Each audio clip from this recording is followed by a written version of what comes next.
Destiny 2. Now this review is kind of late, and by kind of late I mean super late. I mean, IGN beat me to the punch, which is saying something with their new give us a couple days, we'll give you a half review, and then after that we'll give you a full review kind of thing. Yeah, they beat me by a crap ton.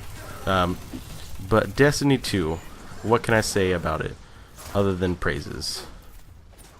Not a whole lot, so I'm going to praise the hell out of it. So Destiny 2, a game where if you never played Destiny 1, you're still fine playing. It's one of those games, kind of like Call of Duty, where you could pretty much play any Call of Duty and still get the gist of it. Like the Black Ops series, you could start playing Black Ops 2, enjoy Black Ops 2, never play Black Ops 1, and then enjoy 3 as well. I think the same thing applies here, Destiny. It's a core game type that you know, like Call of Duty or Destiny or Halo. You can jump into any time. Well, Halo, maybe not so much anymore with this story-driven stuff. But you know what I'm saying. There is a basic concept to the game that once you get, you can get the gist of the other game without having to actually play it. And this game is beautiful. Let me tell you that right now. And a lot of it is beauty is put in areas to where sometimes you don't need to actually go to. Like there's no collectible in it. They just made it because they freaking could. How cool is that?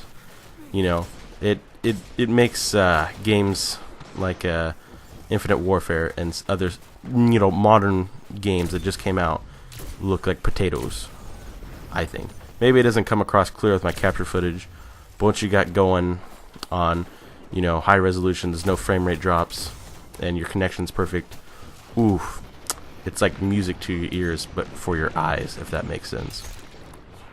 So it looks beautiful. The sound, even more beautiful. Guns, swords, explosions, the music. Oh my gosh, the music, the composing is just superb. It is amazing what some man did with an orchestra. It is Halo, but even maybe a little bit better. Because like Halo and most games that have a common theme, some people think it's witty to put in, you know, like the that Halo part whenever they can in the music. But Destiny doesn't really do that. It just makes different music for different scenes. Like an action movie, it doesn't keep on bringing in the same fracking song. Like, you know, Pirates of the Caribbean, you might hear the in some other key or tone, or like Family Guy, something like that. They don't do that. It's a different tone every place you go to, and it's not refurbished in a different way, so it sounds differently. So it sounds great, it looks great, and it plays great. I saw a couple reviews complaining about the gameplay, and I don't get what they're talking about. Specifically, what's his name? I Hate Everything. He kept on making fun of the fact that this shooter had too many shooting things in it. Too many things to shoot. You shoot too often. What the crap? How do you complain about shooting in a shooting game? You know? That's like me complaining about a puzzle in a puzzle game. Wait, crap, I do that. That's beside the point, though. What I'm saying is this gameplay is tight. It is smart, it is fun, it is fast-paced, it is challenging, but not in a, you know, kind of like a Dead Space hardcore difficulty or Gears of War insanity difficulty, or, you know, it's not a hard game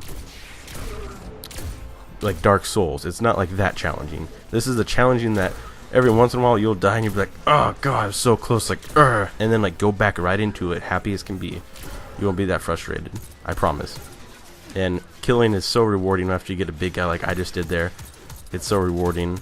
And you're like, oh crap, there's even a bigger guy, and it's just good. It's good all around.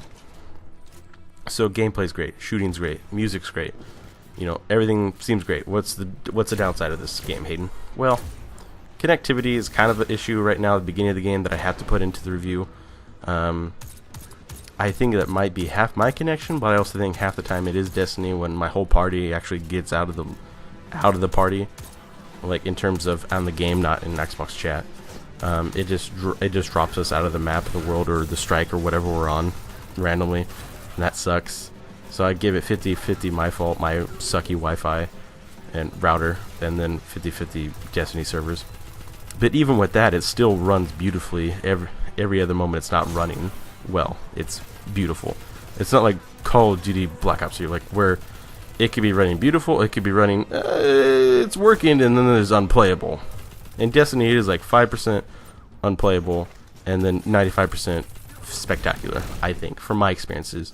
And I have about 45 hours, I think, now into the game. And 45 hours now, there's been some grinding. People complain about the grinding. I comprehend that there's a lot to complain about with grinding. And I've had a little bit of issues, but if you get a good clan and you got some good bros, you should be fine, theoretically. You should be fine and not have too much trouble getting what you want. So that does suck a little bit, hardcore grinding. What doesn't suck though is a campaign, especially if you really invest yourself into it. You can really get behind some of the characters. People say the machines have the best parts, and that's kind of true. But I think that's kind of cool that they can do that. You got people like Hawthorne here, who is outside of your city. You got the fan favorite Cade 6. You got Ikora, and then you got El Commando Zavala.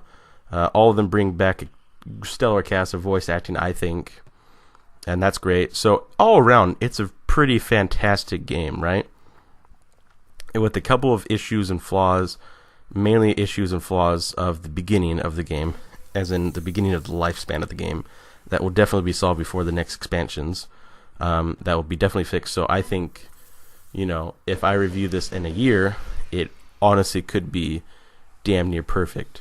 But as of right now, I would give it a solid 9.627. That's my official score. I think it's great. If you like shooting, if you like sci-fi, if you like anything like that, RPG loot systems, you should get this game.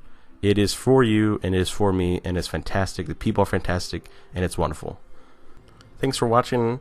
Please leave a like and subscribe.